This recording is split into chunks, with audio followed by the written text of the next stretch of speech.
Hello दोस्तों, नमस्कार। कैसे हो सभी? उम्मीद करते हैं बहुत ही अच्छे होंगे, स्वस्थ होंगे, शानदार होंगे और आपकी तैयारी भी अच्छे से चल रही होगी। दोस्तों, हम आपके लिए लेकर हाजिर हैं सीडीपी बाल विकास एवं शिक्षा शास्त्र का प्रैक्टिस सेट। यूपी टेट के लिए जो भी आपके सीडीपी के क्वेश्चंस पूछे जाते हैं, प्रीवियस ईयर क्वेश्चंस और मोस्ट एक्सपेक्टेड क्वेश्चंस, उन सभी को हम आपके साथ यहाँ पर डेली प्रैक्टिस सेट के माध्यम से डिस्कस करते हैं। उसी श्रृंखला में हमारी ये आज की क्लास है। तो आगे बढ़ने से पहले जो भी साथी चैनल पर पहली बार हैं, कृपया चैनल को सब्सक्राइब कर लें ताकि ऐसी ही इन्फॉर्मेटिव क्लासेस आपको डेली मिलती रहें। तो चलिए आज की क्लास को शुरू करते हैं। आपका क्वेश्चन नंबर फर्स्ट, निम्न में से कौन सी बाल्यावस्था की एक विशेषता नहीं है? ऑप्शन ए अभिवृद्धि में स्थिरता, बी सामूहिकता की प्रबलता, सी जिज्ञासा की कमी या डी समूह एवं खेलों में सहभागिता।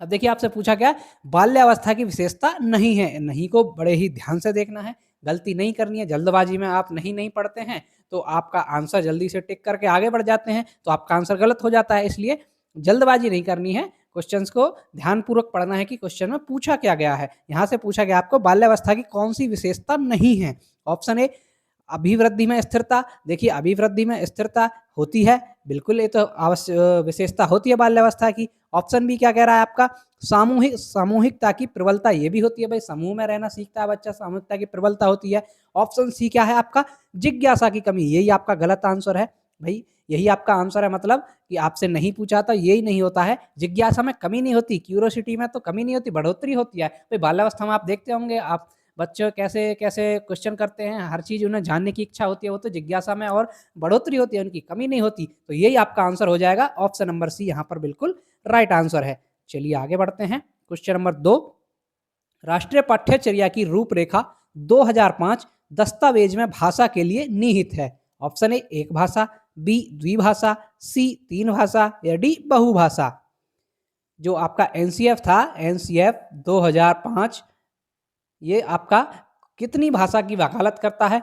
ये आपकी करता है ऑप्शन नंबर डी बहुभाषिकता। बहुभाषिकता की बात करता है एनसीएफ 2005। भाई कक्ष में आपकी बहुभाषी होनी चाहिए, एक भाषा द्विभाषा ऐसा नहीं होनी चाहिए। भाई जो भी बच्चा जिस भाषा को जानता हो उसका समावेशन करके, देखिए समावेशी कक्षा भी उसी में अंतर्गत आ जाती है, तो उसी का समावेशन करके आपको कक्षा का संचालन करना है। तो इसलिए आपका जो कक्षा होनी चाहिए वो आपकी बहुभाषिकता, बहुभाषा पर आधारित होनी चाहिए। इसलिए ऑप्शन आपका यहाँ पर बिल्कुल डी राइट होगा। देखिए एनसीएफ 2005 ये आपका क्या कहता, और क्या कहता है, इसका मेन टैगलाइन क्या है, शिक्षा बिना बोझ के, है ना। ये वकालत करता है शिक्षा बिना बोझ के, बिना बोझ के शिक्षा देना, ये एनसीएफ 2005 वकालत करता है। इस यहाँ पर आपका ऑप्शन नंबर डी राइट है। चलिए नेक्स्ट क्वेश्चन, क्वेश्चन नंबर 3, प्रदर्शन बुद्धि को निम्न के द्वारा मापा जाता है।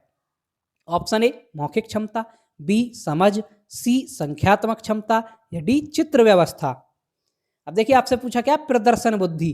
भाई बुद्धि कौन सी बुद्धि पूछी है, प्रदर्शन कर बुद्धि, मतलब कि किसी चीज को प्रदर्शित करना, किसी को दिखाना, है ना। तो वो आपकी कहाँ पर आएगी भाई, चित्र व्यवस्था में आएगी। जब आप चित्र वगैरह बना करके आप उसको प्रदर्शित करेंगे तभी तो उसको आपकी बुद्धि प्रदर्शित होगी कि हाँ आपकी प्रदर्शन बुद्धि कैसी है। भाई आपको कोई भी कलात्मक, एक तरह से आप कोई भी चित्र व्यवस्था बनाई, आपने कोई चित्र बनाया किसी भी चीज का, तो आपने एक तरह से प्रदर्शन ही तो किया वो आपने अपनी बुद्धि का। भाई बुद्धि है तभी तो आपने अच्छे से चित्रकारी की वो। तो ये आपका ऑप्शन नंबर डी राइट होगा, यहाँ पर चित्र व्यवस्था आपका बिल्कुल सही आंसर हो जाएगा। ठीक है फ्रेंड्स, चलिए नेक्स्ट पर चलते हैं। क्वेश्चन नंबर 4, स्टैनफोर्ड बिने परीक्षण मापन करता है। जो स्टैनफोर्ड बिने परीक्षण है वो किसका मापन करता है? ऑप्शन ए व्यक्तित्व का, बी पढ़ने की दक्षता का, सी बुद्धि का या डी उपयुक्त में से कोई नहीं। तो देखिए स्टैनफोर्ड बिने परीक्षण जो है वो आपका करता है बुद्धि का, ये बुद्धि का मापन करता है। ऑप्शन आपका यहाँ पर बिल्कुल सी राइट हो जाएगा। चलिए नेक्स्ट क्वेश्चन नंबर 5, एक 10 वर्ष के बालक की बुद्धि लब्धि कितनी होगी जिसकी मानसिक आयु 12 वर्ष है? ऑप्शन ए 100, बी 110, सी 120 या डी 130। अब देखिए आपसे पूछा क्या है कि 10 वर्ष के बच्चे की बुद्धि लब्धि पूछी है, यानी कि आईक्यू पूछा है। तो बुद्धि लब्धि या आईक्यू निकालने का फॉर्मूला क्या होता है, सभी को याद होना चाहिए। वो होता है MA/CA इंटू 100। अब MA क्या है यहाँ पर, मेंटल एज, मतलब कि मानसिक आयु। CA क्या है, क्रोनोलॉजिकल एज, यानी कि उसकी वास्तविक आयु या शारीरिक आयु भी बोल देते हैं उसको, है ना। तो यहाँ पर अब रखिए इसमें मेंटल एज यानी कि उसकी मानसिक आयु कितनी है। देखिए मानसिक आयु 12 वर्ष दी है हमें, 12 अपॉन CA, वास्तविक आयु क्या है, 10 वर्ष का बच्चा है तो उसकी वास्तविक आयु 10 है, गुणा 100।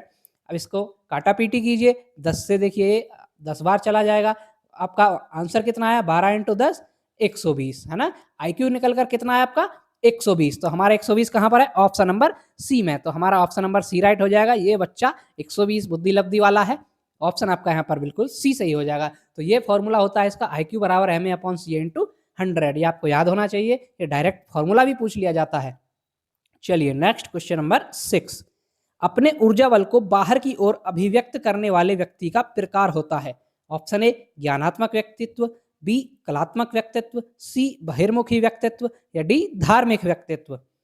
अब देखिए आपसे ये क्वेश्चन क्या कह रहा है, अपने ऊर्जा बल को बाहर की ओर, मतलब उसका जो भी ऊर्जा बल है वो बाहर की ओर अभिव्यक्त करने वाला व्यक्ति, तो भाई बाहर की ओर अभिव्यक्त कर रहा है तो वो क्या होगा, बहिर्मुखी होगा, बहिर्मुखी व्यक्तित्व वाला होगा, वही आपका ऑप्शन आपका बिल्कुल सी राइट होगा। अपने ऊर्जा बल को बाहर की ओर अभिव्यक्त करने वाला बहिर्मुखी व्यक्तित्व वाला व्यक्ति होगा, ऑप्शन आपका बिल्कुल सी सही हो जाएगा यहाँ पर। चलिए नेक्स्ट पर चलते हैं, क्वेश्चन नंबर 7, भाषा निम्न में से किस प्रकार की विषय वस्तु है।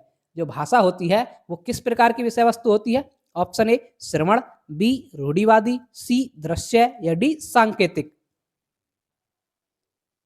अब देखिए भाषा जो होती है वो केवल सांकेतिक होती है, सांकेतिक विषय वस्तु होती है। आप देखिए यही आपकी हिंदी लिखी हुई है, ये भी आप सांकेतिक भाषा ही है ना, संकेती तो है एक तरह के, ये है ये विषय लिखा है, ये भी तो संकेत ही है। तो भाषा जो भी है आपकी, कोई भी भाषा है वो आपकी सांकेतिक होती है, सांकेतिक विषय वस्तु होती है भाषा की, है ना। ऑप्शन आपका यहाँ पर बिल्कुल डी राइट हो जाएगा। ठीक है फ्रेंड्स, चलिए नेक्स्ट क्वेश्चन नंबर 8, समावेशी शिक्षा निम्न में से किस पर बल देती है। ऑप्शन ए समता, बी पृथकता, डी सी समानता, या डी नामीकरण।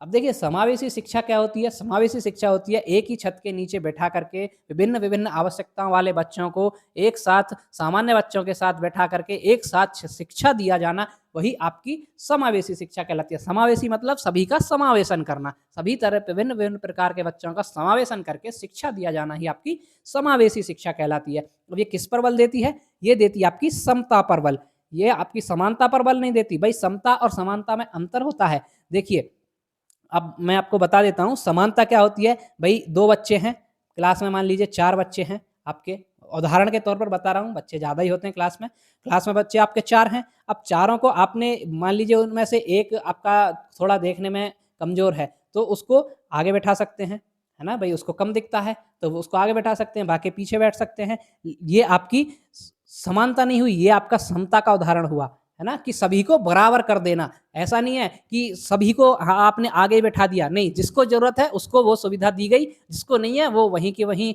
अपने अच्छे से कर ही रहा, भाई उसको तो जरूरत है ही नहीं। तो ये समता होती है, ये समता का उदाहरण होता है। समावेशी कक्षा भी समता पर बल देती है। समानता क्या होती है, मान लीजिए किसी को कोई भी चीज की जरूरत है तो वो सभी को दे देना एक तरफ से, उसे भले ही जरूरत हो या ना हो। अब देखिए एक तरह से ये समझ सकते हैं, जैसे ये दीवार है, ये दीवार है, यहाँ आपका कोई मैच वगैरह चल रहा है, दीवार के इस तरफ यहाँ बच्चे खड़े हैं, ठीक है, किसी की हाइट कम है किसी की ज़्यादा है। मान लीजिए ये बच्चा छोटा है तो इसको 2 स्टूल लगा दीजिए नीचे, है ना। उदाहरण के तौर पर भाई ये सहायता होती है, स्टूल लगाना एक तरह से सहायता दे रहे हैं हम, है ना। तो वो वहाँ पर दीवार पर देख सकता है, एक बच्चे की हाइट है वो आराम से देख रहा है, तो ये आपकी समता हो गई। अगर हमने इसको भी स्टूल दे दिया और जो देख सकता था उसको भी स्टूल दे दिया तो वो समानता हो जाएगी। समता और समानता में आपको अंतर समझ आ गया होगा। तो समावेशी शिक्षा आपकी समता पर बल देती है। चलिए आगे बढ़ते हैं, अगला क्वेश्चन नंबर 9, शिक्षा में अवरोधन का तात्पर्य है। ऑप्शन ए बालक का विद्यालय में प्रवेश न लेना, बी बालक का विद्यालय न जाना, सी बालक द्वारा विद्यालय छोड़ देना, या डी किसी बालक का एक से अधिक समय तक एक ही कक्षा में रहना। अब देखिए शिक्षा में अवरोधन क्या होता है, शिक्षा में अवरोधन क्या होता है, अपव्यय एवं अवरोधन की जो एक समिति भी आई थी, ये आपको पता होना चाहिए, ये भी आपका सुपर टेट में पूछा जाता है। चलिए ये तो यूपी टेट है, यूपी टेट में नहीं पूछते आपसे। तो यहाँ पर अवरोधन का तात्पर्य होता है किसी बालक का 1 वर्ष से अधिक समय तक एक ही कक्षा में रहना, उसका अवरोधन हो गया, अवरोध हो गया। भाई अवरोध क्या हो गया, भाई रुक गया वो वहीं की वहीं, एक साल से अधिक साल तक, मतलब एक ही कक्षा में कई सालों से पढ़ा है वो, तो अवरोध है उसका, आगे नहीं बढ़ा वो। तो ऑप्शन आपका यहाँ पर बिल्कुल डी राइट हो जाएगा। चलिए नेक्स्ट क्वेश्चन नंबर 10, संकेत भाषा किस प्रकार के दिव्यांग बच्चों के लिए प्रयोग में लाई जाती है। ऑप्शन ए श्रवण असमर्थ, बी दृश्य असमर्थ, सी चलन असमर्थ या डी भाषा असमर्थ।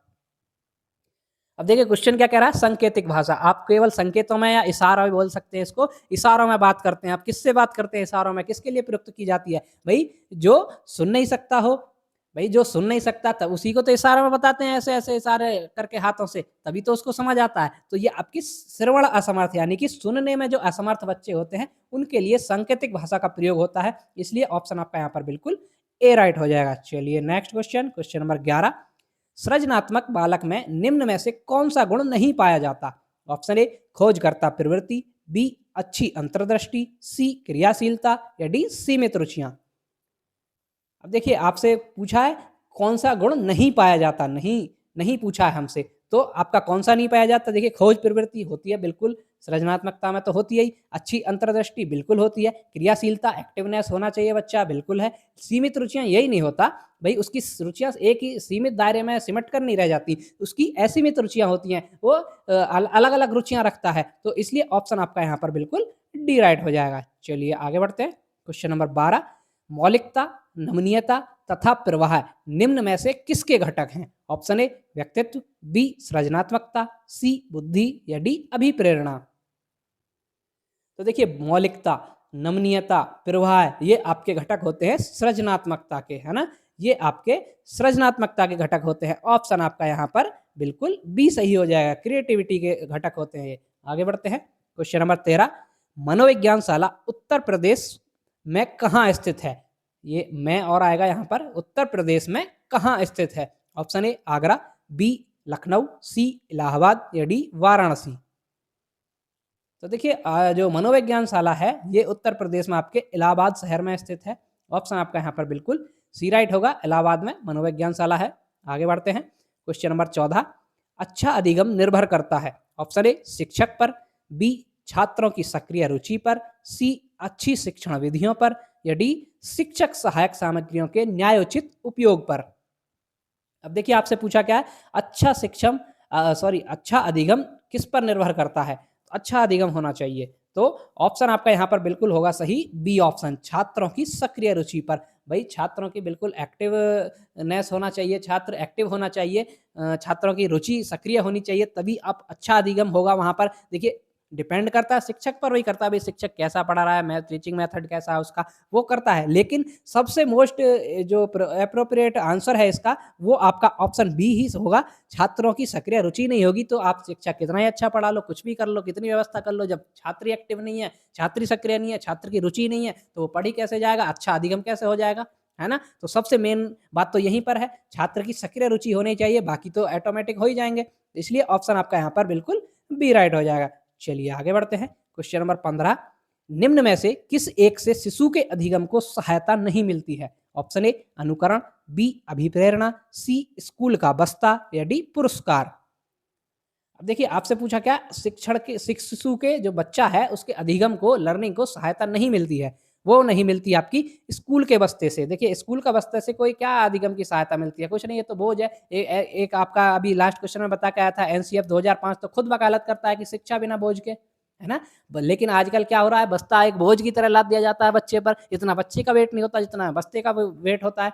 तो इसलिए ऑप्शन आपका यहाँ पर बिल्कुल सी सही होगा, जो स्कूल का बस्ता है ये अधिगम में कुछ भी सहायता नहीं मिलती है इससे। ऑप्शन आपका यहाँ पर बिल्कुल सी सही हो जाएगा, जबकि अनुकरण करके तो बच्चा सीखता ही है। मोटिवेशन सबसे जरूरी होता है। पुरस्कार, जो पुरस्कार किसी को मान लीजिए कि क्लास में कोई अच्छे अंक लाया तो सभी के सामने उसको एक पेन या कुछ भी गिफ्ट दे देते हैं, तो सभी बच्चे उससे प्रेरित होते हैं पुरस्कार से, भाई इसको पुरस्कार मिला, अगली बार मैं भी अच्छी मेहनत करूंगा, मुझे भी यहाँ पर ऐसे ही बुलाकर पुरस्कार मिलेगा। तो ये आपका हो जाएगा पुरस्कार, अभिप्रेरणा, अनुकरण, इससे सहायता मिलती है, जबकि स्कूल के बस्ते से कोई भी सहायता नहीं मिलती है। ऑप्शन आपका बिल्कुल सी राइट है। चलिए नेक्स्ट क्वेश्चन नंबर 16, किसी विशेष कार्य को कैसे करना है, इसके ज्ञान को डैश डैश कहा जाता है? ऑप्शन ए समावेशित ज्ञान, बी अनुबंधित ज्ञान, सी घोषणात्मक ज्ञान या डी प्रक्रियात्मक ज्ञान। अब देखिए क्वेश्चन क्या कर आपसे, किसी विशेष कार्य को कैसे करना है। भाई किसी विशेष कार्य को कैसे करना है, यानी कि उसकी प्रक्रिया कैसी है, किस किस प्रकार से होगा, तो आपका उसको क्या कहा जाता है, वो आपका प्रक्रियात्मक ज्ञान होता है, कि भाई उसकी प्रक्रिया कैसी है वो सभी आपको जानकारी है, तो वो आपका प्रक्रियात्मक ज्ञान होता है। ऑप्शन आपका यहाँ पर बिल्कुल डी राइट हो जाएगा। ठीक है फ्रेंड्स, चलिए नेक्स्ट क्वेश्चन नंबर 17 मॉडलिंग आधारित है। ऑप्शन ए शास्त्रीय अनुबंधन के सिद्धांत पर, बी क्रिया प्रसूत के सिद्धांत पर, सी सामाजिक संज्ञानात्मक सिद्धांत पर, या डी प्रयास एवं त्रुटि के सिद्धांत पर। अब देखिए मॉडलिंग जो होती है, जो मॉडलिंग होती है ये आपकी सामाजिक संज्ञानात्मक सिद्धांत, यानी कि आप इसको सामाजिक अधिगम का सिद्धांत भी कहते हैं। अधिगम का सामाजिक अधिगम का सिद्धांत किसने दिया है? ये आपका अल्बर्ट बंडूरा ने दिया है ना, ये आपका बंडूरा ने दिया है।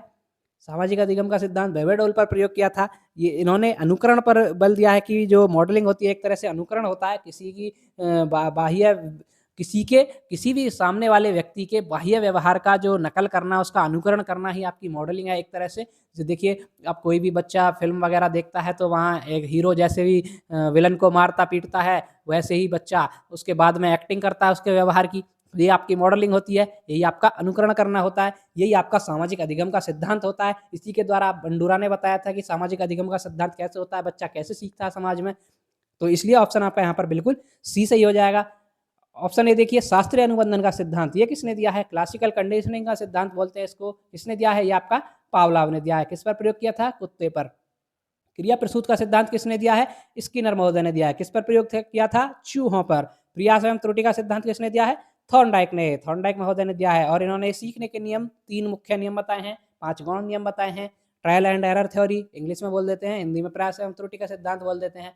उद्दीपन अनुक्रिया का सिद्धांत भी इसी को बोलते हैं। तो थॉर्नडाइक महोदय ने किस पर प्रयोग किया था? बिल्ली पर प्रयोग किया था। यहाँ पर आपका ऑप्शन क्या आंसर क्या सही है? ऑप्शन नंबर सी सामाजिक अधिगम सिद्धांत अल्बर्ट बंडूरा के महोदय ने दिया था।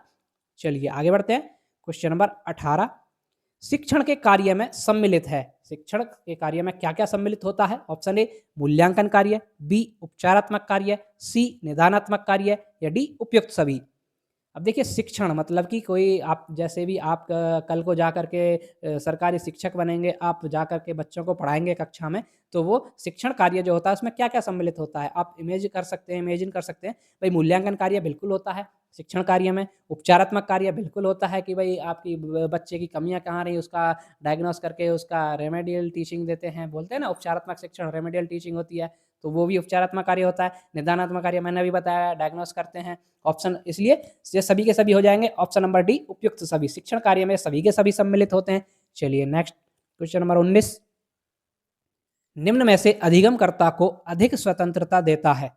ऑप्शन ए संरचनावाद, बी क्रियाशीलतावाद, सी व्यवहारवाद, या डी सृजनशीलतावाद। तो आपसे पूछा क्या? अधिगम करता है, यानी कि जो लर्नर होता है उसको सबसे अधिक स्वतंत्रता कौन सा देता है इनमें से? वो देता है आपका सृजनशीलतावाद। जो आपकी सृजन क्रिएटिविटी होती है, सृजनशीलता होती है, ये आपको अधिक स्वतंत्रता देता है अधिगमकर्ता को अधिगम के क्षेत्र में। इसलिए ऑप्शन यहाँ पर आपका ऑप्शन डी राइट हो जाएगा। चलिए नेक्स्ट क्वेश्चन नंबर 20 शिक्षण कौशल से संबंधित निम्न में से कौन है? ऑप्शन ए श्यामपट्ट पर लिखना, बी प्रश्नों को हल करवाना, सी प्रश्न पूछना, या डी उपयुक्त सभी। अब आपसे पूछा क्या? टीचिंग स्किल, आपका शिक्षण कौशल जो होता है उससे संबंधित क्या क्या है? आप देखिए फिर से इमेजिन कीजिए। आप एक कक्षा में सरकारी अध्यापक बन के कक्षा में गए हैं, आपको शिक्षण कौशल क्या क्या होता है? देखिए श्यामपट्ट पर लिखते हैं, भाई शिक्षण कार्य होता है श्यामपट्ट पर लिखते हैं, बिल्कुल सही है। प्रश्नों को हल करवाते हैं श्यामपट्ट पर भी करवाते हैं, या बच्चों से वैसे भी कराते हैं, ये भी सही है। प्रश्न पूछते हैं, बिल्कुल है भाई, बच्चों से प्रश्न पूछते हैं। इसलिए ये सभी के सभी हो जाएंगे शिक्षण कौशल में, ये सभी के सभी संबंधित होते हैं। ऑप्शन आपका यहाँ पर बिल्कुल डी राइट हो जाएगा। ठीक है फ्रेंड्स, तो ये थी हमारी आज की क्लास। आपको क्लास कैसी लगी कमेंट करके जरूर बताएं। जो भी साथी चैनल पर पहली बार हैं कृपया चैनल को सब्सक्राइब कर लें, ताकि ऐसी ही इन्फॉर्मेटिव वीडियोज और क्लासेस आपको डेली मिलती रहें। तो चलिए मिलते हैं नेक्स्ट वीडियो में, तब तक के लिए धन्यवाद।